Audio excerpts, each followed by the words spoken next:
नमस्कार दोस्तों। UPSC 021 current affairs, जिसका मैंने अपने चैनल का नाम रखा यूपीएससी 021 सीए। ठीक है, तो ये मैंने एक नया इनिशिएटिव शुरू किया है to solve this particular problem at the rate UPSC 021 CA. ये अपने चैनल का नाम। इसके माध्यम से हम लोग क्या प्रॉब्लम सॉल्व करने जा रहे हैं, वो जो करंट अफेयर्स की प्रॉब्लम रहती है उसको जो सोच रहा हूँ कि मैं उसको फिक्स कर दूँ। अब इसमें मैं क्या करने वाला हूँ, देखो, एक यूट्यूब चैनल कोई भी आप जो आपको पसंद आए उससे आप पढ़ सकते हो। ठीक है, उनके पढ़ाने और मेरे पढ़ाने में एक डिफरेंस ये रहेगा कि उनका एक अप्रोच अलग रहता है काम करने का, और मेरा अप्रोच एग्ज़ाम ओरिएंटेड अप्रोच है कि क्या चीज़ें पूछी जा सकती हैं अलग अलग एग्ज़ाम्स में। ठीक है, तो हम लोग क्या करेंगे, कई दफ़ा ये होता है कि बहुत कम जानकारी आती है एक एक दिन में। डेली ज़रूरी नहीं कि बहुत ढेर सारी जानकारी डेली डेली आए, मैं इसको 5 मिनट के अंदर ख़त्म कर सकता हूँ। ठीक है, बट फिलहाल एक्सप्लेन कर रहा हूँ क्योंकि पहला वीडियो ये है। तो इसमें हम लोग जनवरी 1 जनवरी 2 ये 2 दिन का करंट अफेयर इस एक वीडियो में करेंगे। कुछ दिनों बाद जो है ज्वाइनिंग होने वाली है, उसमें मैं थोड़ा सा बिजी रहूँगा, बट मैं इन चीज़ों को जो है शुरू किया हूँ तो मैं करूँगा, कर दूँगा। ठीक है, अगर लेट लपेट भी हो जाए थोड़ा सा तो भी जो है कोई परेशानी वाली बात नहीं है, क्योंकि ज़्यादा जानकारी आती नहीं है। एक दिन के अंदर जो है मुश्किल से 5-6 जानकारी यूज़फुल आती है। और अब इसके अलावा एक चीज़ और है कि मैं डेली जो है अपने लिए खुद के लिए करता हूँ पीआईबी, प्रेस इन्फॉर्मेशन ब्यूरो की जो जो सरकारी वेबसाइट है उसको करता हूँ मैं। और उसमें ये रहता है कि उसमें बहुत ज़्यादा चीज़ें होती हैं, और उसको मैं मेंस के पर्पज़ से करता हूँ मोस्ट ऑफ द टाइम। तो प्रीलिम्स के लिए यानी आप लोगों को करवाने में थोड़ा सा डिफ़िकल्टी होती है मेरे को, इसलिए मैं उसको जो है कभी कभी जो है इंटीग्रेट कर दूंगा। अदरवाइज़ आप इसको मान के चलिए कि ये प्योर करंट अफेयर रहेगा। इसका मेरा सोर्सेज क्या रहेंगे, चूँकि शुरू कर रहा हूँ और मैं बस अभी थोड़ा-सा चीज़ें ठीक करने में लगा हुआ हूँ, तो इसलिए फ़िलहाल के लिए मैं क्या कर रहा हूँ कि कोशिश करता हूँ कि कोई 1 या 2 एक परमानेंट रहेगा, कोई एक व्यक्ति जो यूट्यूब में जो डेली बनाते हैं वीडियो, उनका वीडियो फ़ॉलो करके और अपनी तरफ से वैल्यू ऐड करके और कम टाइम में वही जानकारी प्रेज़ेंट करने की कोशिश करूँगा, पहली चीज़। दूसरी चीज़, इसके साथ-साथ मैं एक चीज़ और इंटीग्रेट करूँगा, मैं आपको दिखाता हूँ क्या। ये 2 जनवरी का न्यूज़पेपर है, तो मैं क्या करूँगा, एक तो वो कि जो वीडियो वो लोग बनाते हैं उसमें अपनी तरफ से वैल्यू एडिशन ऐड करूँगा। दूसरा, एक्चुअल पेपर में जो इन्फॉर्मेशन, ज़रूरी इन्फॉर्मेशन है, उसको इंटीग्रेट करेंगे। इस तरीके से हम लोग जो है करंट अफेयर करने की कोशिश करेंगे। ठीक है, तो ये अपना अप्रोच रहेगा फ़िलहाल के लिए, और देखते हैं कि किस चीज़ कैसे जो है इसको मॉडिफ़ाई करेंगे और बेहतर बनाने का जो है प्रयास करूँगा आने वाले टाइम में। बट फ़िलहाल जो है मिनिमम अपन इतना करेंगे। ठीक है, तो हम लोग जो है शुरू करते हैं। तो ये 1 जनवरी का करंट अफेयर है। ठीक है, देखो क्या हुआ कि इस समय एआई के ऊपर ग्लोबल डेवलपमेंट चल रहा है। ठीक है, तो इंडिया में भी एक नई संस्था बनाई गई जिसका नाम है India AI research organisation, IAIRO। ये बेसिकली है क्या, ये एक जो विदेश में रहने वाले जो रिसर्चर्स हैं उनकी एक टीम है। उन लोगों ने एक ट्रिपल पी बॉडी बनाई। ट्रिपल पी क्या होता है, पब्लिक प्राइवेट पार्टनरशिप बेस्ड जो है ऐसी बॉडी होती है जो सरकारी बॉडी नहीं होती है, और सरकारी और प्राइवेट से मिल करके वो बॉडी बनाई जाती है। उसका नाम रखा गया है IAIRO। तो इसमें उन लोगों ने जो वीडियो बनाया, मतलब जो यूट्यूबर्स हैं, उन लोगों ने हम लोगों को सिर्फ इतना बताया कि ये गिफ्ट सिटी में, गुजरात में बनाया गया। उन्होंने ये नहीं बताया कि गिफ्ट सिटी में बनाया गया। मैं इसका सोर्स भी बता दे रहा हूँ, हमने इसको कहाँ से किया है। इसको वैसे तो मैंने करंट अफेयर अड्डा से इसको किया था बेसिकली। ज़्यादातर लोग क्या करेंगे, आपको बताएंगे कि गुजरात में बनाई गई है, लेकिन आपको जानना चाहिए कि ये बॉडी जो है गुजरात की गिफ्ट सिटी में बनाई गई। गिफ्ट सिटी और गुजरात में क्या अंतर है, गिफ्ट सिटी है तो गुजरात में ही, लेकिन गिफ्ट सिटी एक ऐसा शहर बनाया गया है जहाँ पर देश दुनिया में व्यापार करने के लिए आप वहाँ पर जाके अपना ऑफिस खोल सकते हो। फॉर एग्जांपल ज़ीरोधा कोई कंपनी है, अभी वो इंडियंस को जो है सर्विसेज प्रोवाइड करती है, लेकिन आगे आने वाले टाइम में वो क्या करने वाले हैं कि इंडियंस लोग कैसे विदेश में इन्वेस्ट कर सके, जैसे गूगल वगैरह में, अमेजॉन, टेस्ला, इनमें इन्वेस्ट अभी हम लोग नहीं कर पाते हैं डायरेक्टली। कुछ ऐप्स प्रोवाइड करते हैं बट इन जनरल नहीं कर पाते। कैसे कर पाओगे, उसके लिए आपको रजिस्ट्रेशन करना पड़ेगा जाकर के गिफ्ट सिटी में। ठीक है, तो गिफ्ट सिटी बेसिकली एक ऐसा शहर, एक ऐसी व्यवस्था बना दी है जहाँ पर ग्लोबल सिस्टम्स इंडिया की तरफ से अगर किसी को बनाना है तो वहाँ पर जाके आपको रजिस्टर करना पड़ेगा। इस तरीके का है। तो ये IAIRO क्या है, गुजरात में बनाई गई, गुजरात की गिफ्ट सिटी में। इसको इसके बहुत सारे जो है को फाउंडर्स हैं, लेकिन जो मेन व्यक्ति हैं उनका नाम है डॉक्टर अमित सेठ। ठीक है, और इसका जो इनिशियल कैपिटल है वो 300 करोड़ का है। इतना ज़्यादा कोई पूछेगा नहीं, बट ठीक है, मैं अपनी तरफ से जो जैसे पढ़ता हूँ वैसे जो है चीज़ें आपको करवाऊँगा। ध्रुव एनजी क्या है, देखो हम लोग क्या करते हैं, ज़्यादातर जो हेलीकॉप्टर्स होते हैं ना, अभी तक हम लोग मास प्रोड्यूस नहीं कर पाते, इवन हम बना भी नहीं पाते हैं बहुत सारे हेलीकॉप्टर्स, ठीक है। कुछ फाइटर जेट्स हम लोग जो है बनाना सीख गए हैं, जैसे कि तेजस वगैरह और एलएसी वगैरह, क्या नाम है, एलएसी तो नाम है, ठीक है। बट अभी हाल में क्या हुआ कि एचएएल एक कंपनी जो है, हिंदुस्तान एरोनॉटिक्स लिमिटेड, उसने एक नया जो हेलीकॉप्टर बनाया है जिसका नाम रखा गया ध्रुव एनजी। और उसके बारे में बस आपको जानकारी क्या चाहिए, अगर आप मान ली अदर अदर एग्जाम्स के प्रिपरेशन कर रहे हैं तो उस हिसाब से मैं एक्स्ट्रा जानकारी जो है इसमें ऐड करके रखता हूँ, जो कि आपकी बड़ी मदद करेगा, ठीक है। तो ध्रुव एनजी क्या है, एनजी का मतलब होता है नेक्स्ट जनरेशन। तो मोदी गवर्नमेंट क्या कर रही है, लगभग सारी चीज़ों में ये नया शब्द जोड़ जोड़ करके बता रहे हैं, क्योंकि वो लोग कुछ नया करने की कोशिश भी कर रहे हैं, तो उसको प्रेजेंट करने के लिए इन्होंने क्या किया हुआ है, कुछ भी नया बना रहे हैं तो उसमें नेक्स्ट जनरेशन वर्ड जो है ऐड कर दे रहे हैं, ठीक है। तो ध्रुव एनजी करके इन्होंने एक नया हेलीकॉप्टर बनाया है जो एचएएल कंपनी ने बनाया है। और इस कंपनी में जो जो हेलीकॉप्टर है ना, उसमें ट्विन इंजन इस्तेमाल किया गया, 2 इंजन इस्तेमाल किया गया, उस इंजन का नाम है शक्ति इंजन, ठीक है। और जो आपके पेपर में जो एमसीक्यू आते हैं वो इसी तरीके के आते हैं कि किसने बनाया, एचएएल ने बनाया, और किसने फ्लैग ऑफ किया। तो ये जो है जो ध्रुव एनजी है ना, it is flagged off by union minister of civil aviation Kinjarapu Ram Mohan Naidu at Bangalore. Bangalore में जो है इसको जो है हरी झंडी दिखाई गई, किसको, ध्रुव एनजी को, ठीक है। आगे बढ़ते हैं। प्रधानमंत्री राष्ट्रीय बाल पुरस्कार, देखो ये जितने अवार्ड्स होते हैं, अवार्ड क्या है, बेसिकली अवार्ड एक हॉट टॉपिक है।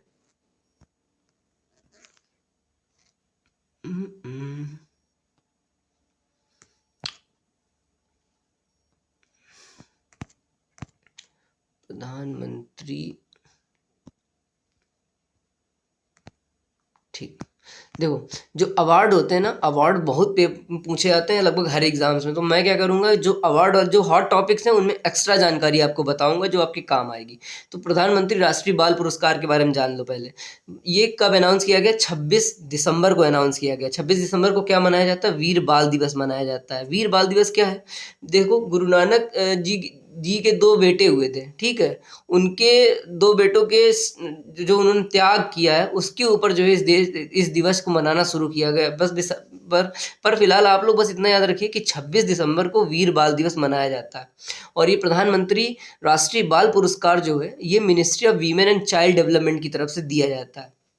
देखो ज़्यादातर लोग आपको इतना बताएंगे, लेकिन आप चूंकि यूपीएससी 0 to 1 से जुड़े हुए, तो मैं आपको बस बिट मोर, मेरा एक पर्सनल इनिशिएटिव है जो खुद के लिए करता हूँ। बिट मोर क्या है कि सिर्फ आपको इतना जानने की जरूरत नहीं है कि प्रधानमंत्री राष्ट्रीय बाल पुरस्कार क्या है और कौन मनाता है। Women and child development ministry इसको जो है सेलिब्रेट करती है, अवार्ड देती है, लेकिन आपको ये भी पता होना चाहिए कि किस एज के बच्चे इसमें सेलेक्ट किए जाते हैं। तो 5 से 18 उम्र के बच्चे जो है इसमें सेलेक्ट किए जाते हैं। और इसमें 6 कैटेगरी कंसीडर की गई। कौन कौन सी कैटेगरी कंसीडर की गई हैं, bravery, social service, environment, then sports, art and culture, science and technology जो है इसमें लिखा हुआ है। अब देखो जो इंपॉर्टेंट चीज़ लगे आप उसको नोट भी कर सकते हो। जैसे ये 6 कैटेगरी हैं, आप नहीं याद कर पाओगे कभी, हालांकि आप लोगों के एग्जाम्स में नहीं पूछा जाएगा ये। बट क्या होता है, अगर कभी आप जो है अच्छे एग्जाम्स देते हो जैसे यूपी पीसीएस वगैरह, तो वो लोग पूछ भी सकते हैं, ठीक है। आगे बढ़ते हैं। तो 6 category, then award name this this that, then Veer Baal Diwas generally no. इसमें एक बात ये है कि जो ये अवार्ड है ना, वीर बाल दिवस, वीर बाल पुरस्कार, क्या नाम इसका नाम, राष्ट्रीय बाल पुरस्कार, जनरली इसको पोस्थ्यूमस नहीं दिया जाता। पोस्थ्यूमस का मतलब किसी की मृत्यु होने के बाद, लेकिन ये कोई जो है रूल नहीं है, मतलब दे भी सकते हैं ये, ठीक है। तो एक चीज़ मैं आपको और दिखाता हूँ। अब देखो ये है पीआईबी का आर्टिकल। मैं पीआईबी आपको क्यों करने को बोलता हूँ, क्योंकि पीआईबी एक बहुत ही ऑथेंटिक साइट है, और जो इम्पोर्टेंट चीज़ें होती हैं, मतलब काफ़ी काम की चीज़ें इसमें आ जाती हैं, ठीक है। लेकिन इसको करने में बहुत मेहनत लगती है, वो अलग बात है। तो चूंकि मैंने इसको अपने लिए किया था, बट चूंकि मैं आपको अभी फ़िलहाल इसको ये सब करवा रहा हूँ, पढ़ा रहा हूँ, तो मैं आपको दिखा रहा हूँ कि कैसे करना है। मान लीजिए कभी आपको मन ना करे देखने का मेरे वीडियोज़ वगैरह, तो खुद से मैं आपको सिखा रहा हूँ कि ये सब चीज़ें आपको करनी चाहिए। कोई अवार्ड आया तो आपको उसकी साइट विजिट करनी चाहिए, ठीक है। अब जैसे मैं अपने लिए करता हूँ, तो मैं क्या करता हूँ, मैं जा करके देखूंगा कि कौन कौन से इसमें विनर हैं। तो व्योमा प्रिया जो है इनको पोस्थ्यूमस अवार्ड दिया गया है, 9 वर्ष की थी ये। देन कमलेश कुमार, इनको भी पोस्थ्यूमस दिया गया है। अब देखो बहुत सारे आप नहीं लर्न कर पाओगे, ठीक है, बट आदत ऐसी ऐसी डालोगे ना तो आपको बहुत ही हेल्प मिलेगी। आप ये सारे लर्न नहीं कर पाओगे बस, लेकिन ये है कि एक बार आप जो है रीड कर लो, ऐसा ये वाली जो सिस्टम रीड करने वाला कहाँ काम आता है, ये वाले अवार्ड पक्का नहीं पूछे जाएंगे आपके पेपर में कि कौन से किसको दिया। लेकिन जो पद्म अवार्ड होते हैं उनकी भी बहुत एक बड़ी लिस्ट आती है कि पद्म विभूषण किसको दिया गया, पद्म भूषण किसको दिया गया, पद्म श्री किसको दिया गया है। अब देखो वो लिस्ट इतनी बड़ी होती है कि आपका मन नहीं करेगा रीड करने का, लेकिन उसमें से क्वेश्चन आता है कि किसको, इनमें से किसको पद्म विभूषण नहीं दिया गया, ऐसा सवाल आएगा मान लो, या फिर इनमें से किसको पद्म श्री दिया गया। ऐसे सवाल आते हैं, जब आते हैं तो आपको पढ़ना ही पड़ेगा। तो वो इंपॉर्टेंट लिस्ट होती है, उसको पढ़ना पड़ेगा, इसको भले आप ना पढ़ो, बस मैं इसको जो है एज अ डेमो दिखा रहा हूँ कि व्योमा प्रिया जो है इनको पॉस्थ्यूमस दिया गया, देन कमलेश कुमार इनको भी पॉस्थ्यूमस दिया गया ब्रेवरी के अंतर्गत, ठीक है। ऐसे बहुत सारी लिस्ट है, इसमें बस पॉइंट जो आप लोगों के जो एग्ज़ाम्स में आएगा बस इतना आ सकता है कि कौन देता है और किस उम्र के बच्चों को देते हैं, दिन कितने अवार्ड दिए गए, इस तरीके के सवाल जो है आपके पेपर में आएंगे। चलो ठीक है, आगे बढ़ते हैं। ठीक है, देखो अभी क्या हुआ कि इज़राइल ने डोनाल्ड ट्रंप को उनके देश का जो हाईएस्ट सिविलियन अवार्ड होता है वो जो है देने का घोषणा किया है, will receive Israel's highest civilian honour. ठीक है, तो ये एक इंपॉर्टेंट जानकारी। देन उसके बाद देखो माउंट एटना जो है यूरोप का मोस्ट एक्टिव वॉल्केनो है, located on the east coast of Sicily. Basically point ये है कि जो माउंट एटना है ना वो उसमें भी विस्फोट हो गया, बेसिकली वो फूट पड़ा है। ठीक है, तो उसमें आपको क्या जानने की ज़रूरत है। अब ये देखो क्या है, क्योंकि आप करंट अफेयर देख रहे हो तो आप सिर्फ एक लाइन पढ़ करके भूल जाओगे, बट ये नहीं करना है। मैं आपको चीज़ें सिखाऊंगा बेसिकली कि कैसे करना है। माउंट एटना रीड करोगे, जब दिन में बैठ कर पढ़ाई कर रहे होगे तब जो है जो वॉल्केनिक माउंटेन्स है ना उनकी एक लिस्ट बना लेना। जैसे किलिमंजारो तंजानिया में है, माउंट एटना जो है तुम्हारा इटली में है, ऐसे करके लाकालाकी इंडोनेशिया में है। इस तरीके से एक छोटी सी लिस्ट आपको अपने नोट्स में बनानी पड़ेगी, बनानी चाहिए आई थिंक, है ना। बट फिलहाल के लिए माउंट एटना की बात कर रहे हैं तो बस इतना जान लो कि इटली में और रिसेंटली इसमें प्रस्फुटन हुआ है। ठीक है, आगे बढ़ते हैं। Then FIDE world blitz chess champion 2025, ये जो FIDE world blitz chess championship है ना 2025 में, वो दोहा में जो है इसका आयोजन किया गया और इसकी जो विनर है वो मैग्नस कार्लसन है। मेरे लिए पर्सनली जो स्पोर्ट्स करंट अफेयर होता है वो काफ़ी डिफिकल्ट होता है उसको लर्न करना, रीड करना। तो जो स्पोर्ट्स करंट अफेयर होता है उसको ज़रूर मार्क कर लिया अगर, उसमें थोड़ा सा ज़्यादा ध्यान दो क्योंकि आता तो ज़रूर है पेपर में, तो उसके ऊपर जो है ज़रूर ध्यान दीजिए। आगे बढ़ते हैं। 87th senior national badminton championship, 87th senior national badminton championship, इसका आयोजन जो है विजयवाड़ा में किया गया। ठीक है, देन वीमेन सिंगल इसमें कौन जीता, सूर्या चरिश्मा, एक्चुअली ये करिश्मा है, सूर्या करिश्मा तमीरी, ये वीमेन सिंगल का इन्होंने जो है टाइटल जीता है। देन मैन सिंगल में ऋत्विक संजीवी ने मैन सिंगल में जीता है। इसमें आपको बस ये याद रखना है कि 87 सीनियर नेशनल बैडमिंटन चैंपियनशिप जो है कहाँ आयोजित की गई, विजयवाड़ा में की गई। एक ओबिचुरी जो हुई जो इम्पोर्टेंट मुझे लगी वो ये थी कि बांग्लादेश की जो पूर्व प्राइम मिनिस्टर थी पहले की, उनका नाम था खालिद जिया, उनकी जो है अभी मृत्यु हो गई है। ठीक है, देन अगला देखो कि जल शक्ति मंत्रालय जल सेवा अंडर जल जीवन mission launch by CR Patil.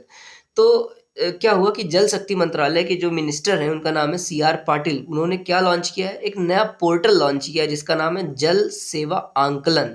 इसमें आंकलन आपको नहीं दिख रहा है बट उसका नाम पूरा है जल सेवा आंकलन नाम का जो है नया पोर्टल उन्होंने लॉन्च किया। किसने, CR पाटिल ने। आगे बढ़ो। ODR का मतलब होता है ऑनलाइन डिस्प्यूट रिड्रेसल। ठीक है, ODR में देखो कि AI based grievance redressal system by Delhi government. तो बेसिकली क्या है ना, जब ये लोग करंट अफेयर पढ़ाते हैं तो ये लोग एक कैटेगरी रखते हैं, जो इन्हीं लोगों से मैंने सीखा है, वो है IIT की कैटेगरी, कि IITs में क्या डेवलपमेंट हो रहे हैं। तो IIT कानपुर के साथ दिल्ली की जो सरकार है मिल करके क्या बनाने वाली है, एक इंटीग्रेटेड प्लेटफॉर्म बनाने वाली है। जितने भी इनके यहाँ पर ऑनलाइन ग्रीवियंस रिड्रेसल सिस्टम्स हैं, अलग अलग सिस्टम्स होते हैं, ढेर सारे होते हैं। कैसे कैसे होते हैं, LG लिसनिंग एक अलग सिस्टम है कि LG को डायरेक्ट जो है आप अपनी ग्रीवियंस रिड्रेस कर सकते हो। CP ग्राम एक बहुत फेमस ग्रीवियंस रिड्रेसल मैकेनिज्म है इंडिया में। ठीक है, ऐसे करके और भी हो सकते हैं, उन सबको इंटीग्रेट कर देंगे ये। तो ये नया इनिशिएटिव किसने लिया है, दिल्ली की सरकार ने IIT कानपुर के साथ मिल करके जो है ये नया इनिशिएटिव लिया है। इसका इन्होंने नाम रखा IGMS। बस इतना ही याद रखना है कि IIT कानपुर के साथ जो है ODR इम्प्लीमेंट कर रहे हैं, इंटीग्रेटेड ODR। देखो उसके बाद देखो कि आरबीआई की एक नई रिपोर्ट है, उसका नाम आपको जो है रीड करना चाहिए। रिपोर्ट्स नीति आयोग जो पब्लिश करती है, आरबीआई जो पब्लिश करती है, नाबार्ड, अपेडा, एम्पेडा, ये जो संस्थाएं जो भी रिपोर्ट्स पब्लिश करती हैं, इवन एसबीआई भी, ठीक है, एसबीआई की एक रिपोर्ट आती है, कौन सी आती है, एसबीआई की एक रिपोर्ट आती है, याद नहीं आ रहा अभी, एक रिपोर्ट अच्छी सी आती है, एक आरबीआई की क्लेम्स रिपोर्ट आती है, वो खैर बाद में देखेंगे। फिलहाल ये देखो कि आरबीआई ने एक रिपोर्ट पब्लिश करी जिसका नाम है trends and progress of banking in India, किस तरीके से बैंकिंग प्रोग्रेस की इंडिया में। उसके अंदर के एक जो की पॉइंट है वो आपको याद रखना चाहिए, कभी अगर लाइफ में काम आ जाएगा, वो ये है कि जो नंबर ऑफ एटीएम्स है इंडिया में, उनकी संख्या जो है दिनों दिन घट रही है। ये किसका द्योतक है, ये क्या चीज़ सूचित करता है आपको, ये दिखाता है आपको कि इंडिया में डिजिटाइजेशन जो है वो काफ़ी बढ़ रहा है, इतना बढ़ रहा है कि नंबर ऑफ एटीएम्स जो हैं वो रिड्यूस हो रहे हैं, ठीक है। अगला देखो, इंडिया पोस्ट और सिडबी, ये लोग मिल करके, सिडबी और इंडिया पोस्ट मिल करके क्या कर रहे हैं, एक नया इनिशिएटिव शुरू कर रहे हैं जिसमें उद्यम assist platform for informal enterprises, ये लोग बेसिकली वेरिफिकेशन करेंगे, ठीक है। क्या करेंगे ये दोनों लोग मिल करके, सिडबी और इंडिया पोस्ट मिल करके वेरिफिकेशन करेंगे कि जो जो उद्यम असिस्ट प्लेटफॉर्म पे जो एमएसएमईज रजिस्टर हैं उनको वेरीफाई करेंगे। बेसिकली उद्यम असिस्ट एक बहुत फेमस पोर्टल है जिसके ऊपर जिस पर जो है एमएसएमईज जो होते हैं वो रजिस्टर करते हैं अपने आप को, ठीक है। अब देखो कि सिडबी के बारे में आपको कुछ बातें पता होनी चाहिए, वो ये है कि ये सिडबी जो है मिनिस्ट्री ऑफ फाइनेंस के अंतर्गत काम करती है। 2 अप्रैल 1990 से इसका जो है ऑपरेशन शुरू किया गया, ठीक है। इसका जो हेडक्वार्टर है बहुत इंपॉर्टेंट है, लखनऊ में इसका हेडक्वार्टर है। रिसेंटली मैंने अभी नाबार्ड का पेपर दिया, उसमें उन्होंने पूछा था कि नेशनल हॉर्टिकल्चर बोर्ड का हेडक्वार्टर कहाँ पे है, तो उसका आंसर है गुरुग्राम, ठीक है। ये जो अलग अलग जगह पे हेडक्वार्टर होते हैं, जो हेडक्वार्टर दिल्ली में नहीं है, वो बहुत इंपॉर्टेंट होते हैं, कई दफ़ा पूछ लिए जाते हैं। तो सिडबी का हेडक्वार्टर कहाँ पे, लखनऊ में। और मैंने फिर ये भी चेक किया कि सिडबी को जो है किस कमेटी की रिकमेंडेशन से बनाया गया था, उसका आंसर है टंडन कमेटी, ठीक है। ये सारी जानकारियाँ जो है सामान्य लोग जो है नहीं देते हैं। देन प्रलय मिसाइल के बारे में समझो। प्रलय मिसाइल का बाकी लोग क्या पढ़ाएंगे आपको कि प्रलय मिसाइल का जो है उड़ीसा के चांदीपुर से टेस्टिंग कर दी गई, लेकिन मुझे ऐसा लगता है कि हम लोगों को ये पता होना चाहिए कि ये जो प्रलय मिसाइल है ना, ये क्या नेचर है इसका। तो ये क्वासी बैलिस्टिक मिसाइल है और ये सरफेस टू सरफेस मार करती, ठीक है। देन प्रलय मिसाइल के बारे में एक चीज़ और है कि ये 2 स्टेज मिसाइल है और इसमें सॉलिड प्रोपेलेंट इस्तेमाल किया जाता है। ऐसे क्वेश्चन जो है यूपीएससी में बनाए जाते हैं कि कोई मिसाइल का नाम दे देगा तो पहले पूछेगा कि ये सरफेस टू एयर है कि सरफेस टू सरफेस। तो अगर हम प्रलय की बात करेंगे तो प्रलय क्या करती है, जमीन से जमीन, धरातल से धरातल पे जो है प्रलय मचाती है, जमीन से जमीन, ठीक है। अगला ये 2 स्टेज है और इसमें सॉलिड प्रोपेलेंट इस्तेमाल किया जाता है। प्रोपेलेंट जो जो इसको बल देता है ऊपर आगे जाने का, भागने का, ठीक है। ये नॉन न्यूक्लियर मिसाइल है, ये न्यूक्लियर मिसाइल नहीं है, इसको डीआरडीओ ने बनाया है और इसको जो है to be part of integrated rocket force का जो हिस्सा है। खैर लास्ट लाइन ना भी याद रहे तो कोई बात नहीं, तो बस इतना याद रखना प्रलय के बारे में, ठीक है। अब हम लोग जो है डे 2 का करंट अफेयर कर लेते हैं, ठीक है। ये 2 जनवरी का करंट अफेयर है। मैंने किसी तरीके से, मैं चीज़ें अभी सीख रहा हूँ और कैसे करना है वो सारी प्रक्रिया जो है बहुत ही सीखने वाली चीज़ है। अभी मैं सीख नहीं पाया हूँ प्रॉपर्ली कि कैसे पीडीएफ बनाते हैं, कैसे प्रेजेंट करते हैं, वो सब नहीं पता। बट फिलहाल एडॉक सिस्टम ये है कि मैं आपको जो है चीज़ करवाने की कोशिश कर रहा हूँ और शुरू किया हूँ, ठीक है।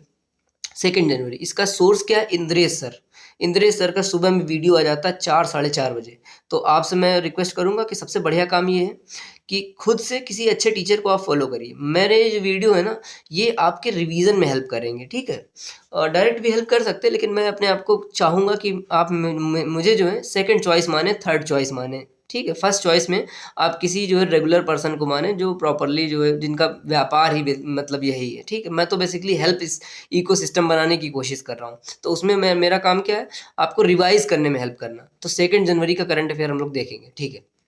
पहला देखो, 2 जनवरी का जब हमने करंट अफेयर पढ़ा तो उसमें जो पहला पॉइंट निकल के आया वो ये आया कि वर्ल्ड पीस डे जो है वो सेलिब्रेट किया गया 1 जनवरी को। और वर्ल्ड पीस डे की जो थीम है वो है towards and unarmed and disarming peace. Basically एक ऐसे भविष्य की ओर हमें आगे बढ़ना है जो कि जहाँ पर असलहा या हथियार इस्तेमाल ना किए जाते हों, ठीक है। अब जब मैंने वर्ल्ड पीस पढ़ा तो मेरे मन में क्यूरियोसिटी आई। ज़्यादातर चीज़ें मैं इसी तरीके से पढ़ाई करता हूँ, क्यूरियस होकर के। तो मेरे मन में ये क्यूरियोसिटी आई कि यार वर्ल्ड पीस डे ये 2026 को 1 जनवरी को मनाया जा रहा। देन मैंने सर्च किया यार इंटरनेशनल डे ऑफ पीस कब मनाया जाता है? तो इंटरनेशनल डे ऑफ पीस जो है वो 21 सितंबर को मनाया जाता है और 1981 से मनाया जा रहा है। दोनों में डिफरेंस क्या है? दोनों में डिफरेंस अब मैं आपको दोनों में डिफरेंस भी समझा देता हूँ। तो चूँकि कन्फ्यूज़न ना हो तो मैं क्या करता हूँ, मैं खुद से जो है सर्च करके जो है चीज़ें क्लियर कर लेता हूँ। तो क्लियर क्या किया मैंने कि 2 प्रकार के दिन मनाए जाते हैं, ठीक है। पहला world day of peace. World day of peace जो 1 जनवरी को मनाया गया, इसको मनाता कौन है? इसको वेटिकन चर्च मनाता है, कैथोलिक चर्च इसको मनाता है वर्ल्ड डे ऑफ पीस 1 जनवरी को। लेकिन जो हमारे काम का है, जो हमारे पेपरों में पूछा जाएगा वो कौन-सा पूछा जाएगा? पूछा कुछ भी जा सकता है, ठीक है। ये मेरी अंडरस्टैंडिंग है कि इंटरनेशनल डे ऑफ पीस जो है ज़्यादा इम्पॉर्टेंट है क्योंकि उसको यूनाइटेड नेशंस की संस्था मनाती है। तो वो जो इंटरनेशनल डे ऑफ पीस है वो 21 सितंबर को मनाया जाता है। अब दोनों की थीम क्या है? कई दफ़ा क्या होता है थीम ये लोग पूछ लेते हैं। तो जो अभी 1 जनवरी को मनाया गया उसकी थीम ये है कि एक ऐसे भविष्य की ओर आगे बढ़ना है जहाँ पर असलहा या हथियारों का प्रयोग ना किया जाए। और इसको अंग्रेजी में इन्होंने लिखा हुआ है towards an unarmed and disarming peace, ठीक है, इस तरीके का। और जो इंटरनेशनल डे ऑफ पीस है उसकी अब देखो मैंने क्या किया, मैंने इंश्योर किया कि भाई ये सही है क्या, क्योंकि 2026 की थीम इतनी जल्दी कैसे आ जाएगी। तो उसने बताया कि हाँ सही है। 2026 की थीम है ये इंटरनेशनल डे ऑफ पीस की कि एडवांसिंग पीस थ्रू एसडीजीज। हम जो शांति स्थापित करेंगे अगर हम लोग एसडीजीज को फॉलो करें, सस्टेनेबल डेवलपमेंट गोल्स को अगर हम प्रॉपरली इंप्लीमेंट करें तो पूरी दुनिया में वैश्विक शांति स्थापित की जा सकती है। तो इसका अंग्रेजी में पढ़ लो, एडवांसिंग पीस थ्रू एसडीजी, ठीक है। तो ये बस 2 जरूरी जानकारी थी दिनों के संदर्भ में, ठीक है। वापस आते हैं, ठीक, अगला देखते हैं।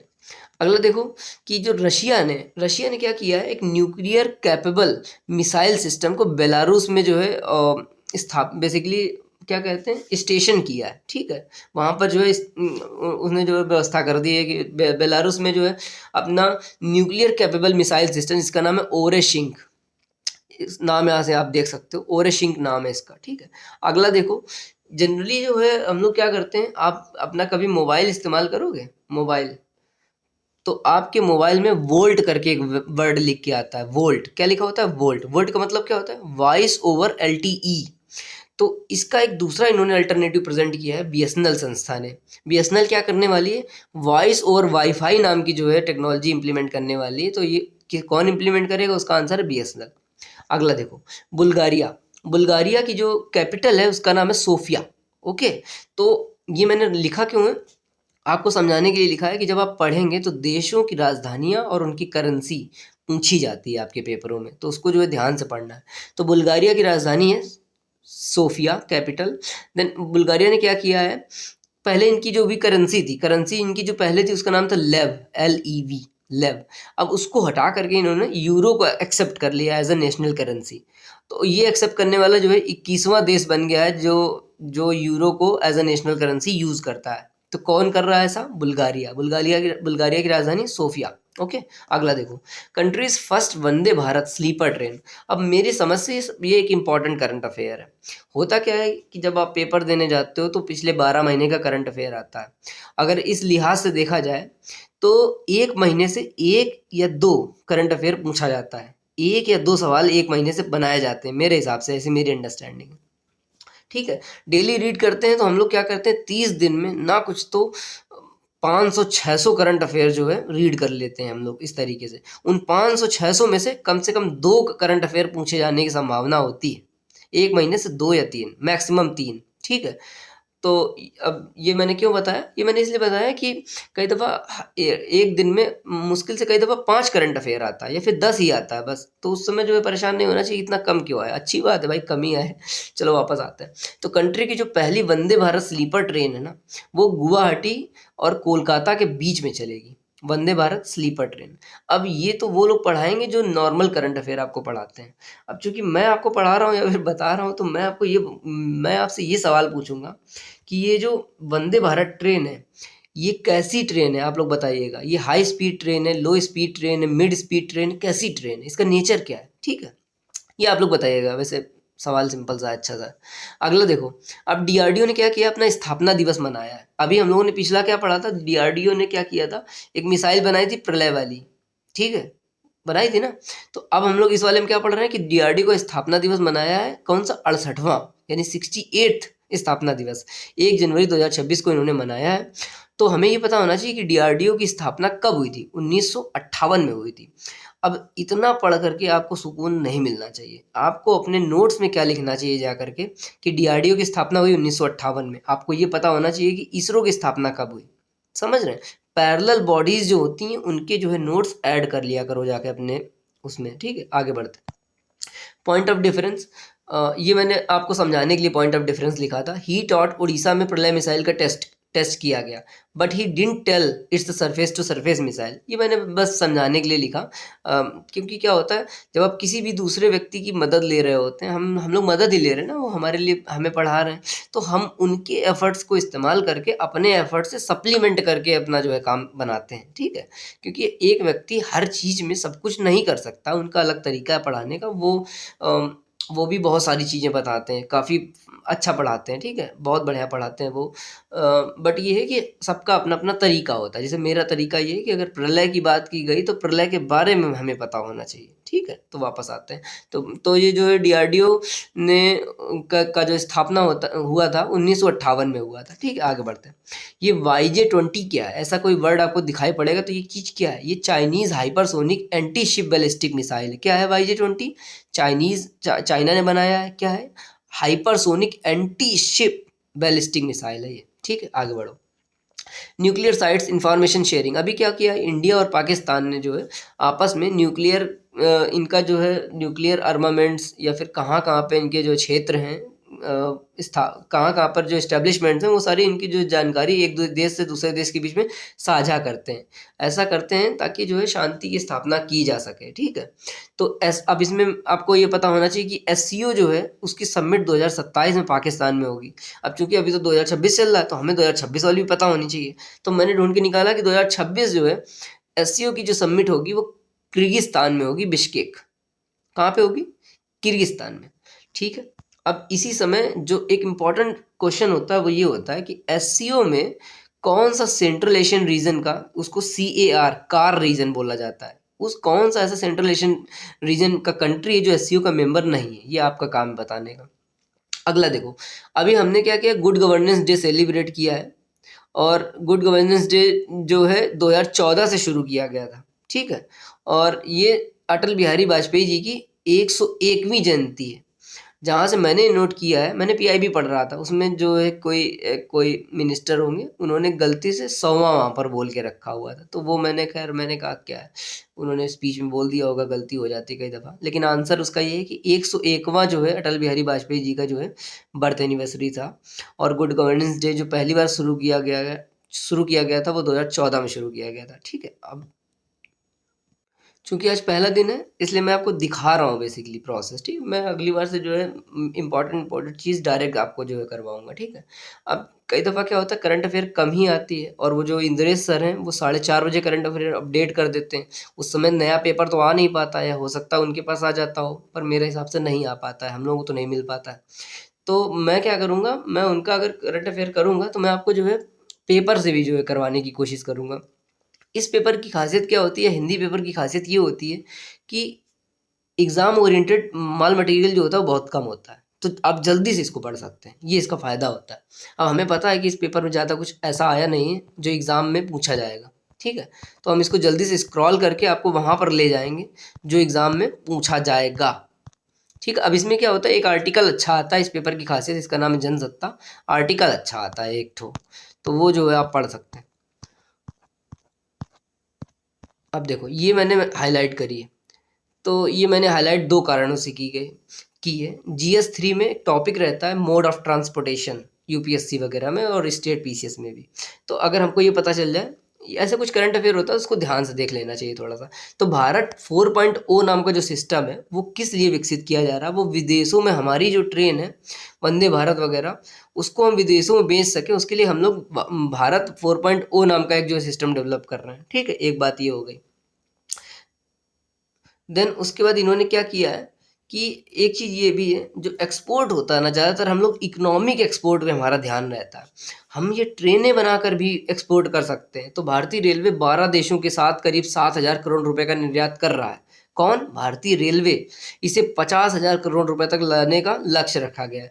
ऐसी चीज़ें आपको यूपीपीसीएस मेंस, आरओ मेंस या कोई भी मेंस का एग्ज़ाम दोगे जिसमें रिटन में लिखना होता है, ऐसी जानकारियाँ आपको मदद करती हैं, ठीक है? तो भारतीय रेलवे अपने आप में जो एक्सपोर्ट कर रहा है, 12 देशों को कर रहा है, और हमारा जो टारगेट है वो 50,000 करोड़ रुपए तक का जो है लक्ष्य को लेकर जाने का टारगेट है, ठीक है?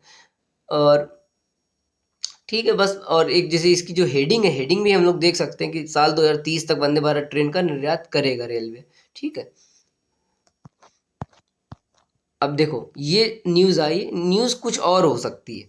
उस न्यूज़ से हमें वो निकालना है जो हमारे पेपर में पूछा जाता है। अब न्यूज़ तो ये आई है कि बाघों की मृत्यु हो गई है कहीं-कहीं पे। कई दफ़ा पूछ भी लेते हैं कि कहाँ पर हुई। लेकिन हमारे लिए ज़्यादा ज़रूरी चीज़ जो हमारे पेपरों में आती है वो ये आती है कि बाघ दिवस कब मनाया जाता है? वो 29 जुलाई को मनाया जाता है।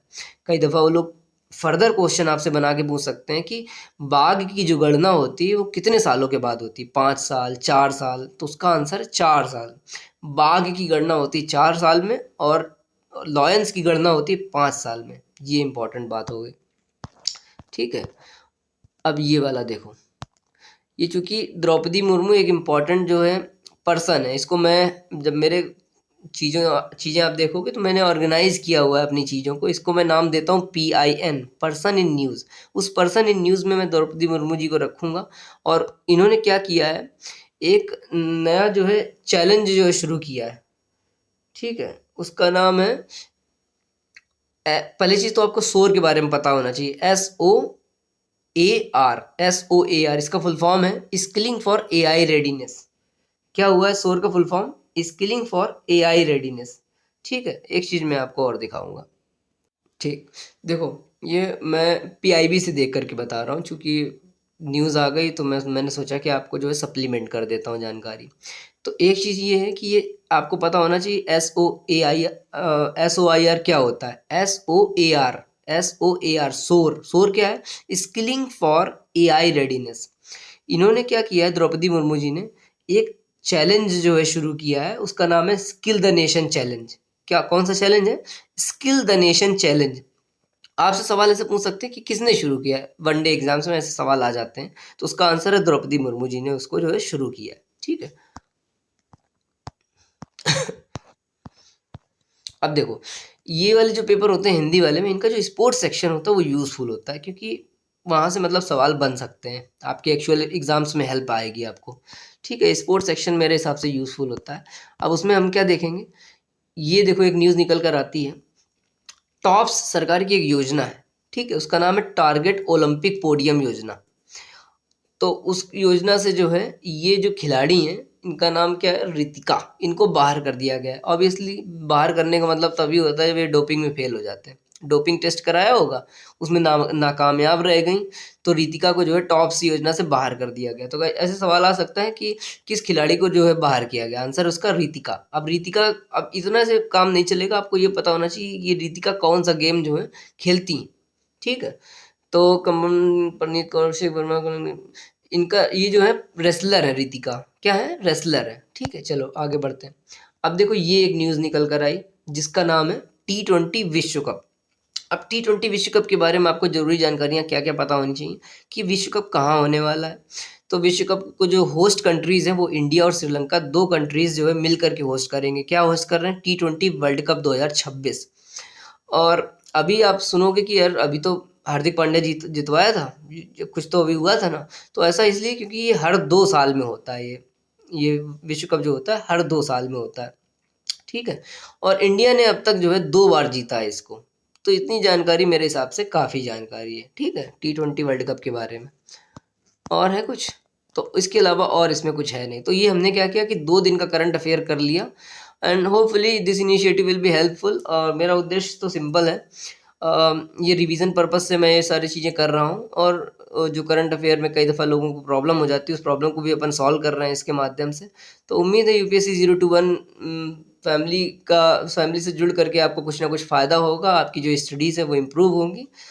बाकी मैं आपसे जो है बिल्कुल कहूँगा, मुझे मेरा समझाने का तरीका सिंपल सा है। आप लोग एक कोई प्राइमरी सोर्स रखो, ठीक है? आप जो ये मेरे वीडियोज़ हैं इसको फ्री होकर के देखो जब आपको फ्री का टाइम हो, ठीक है?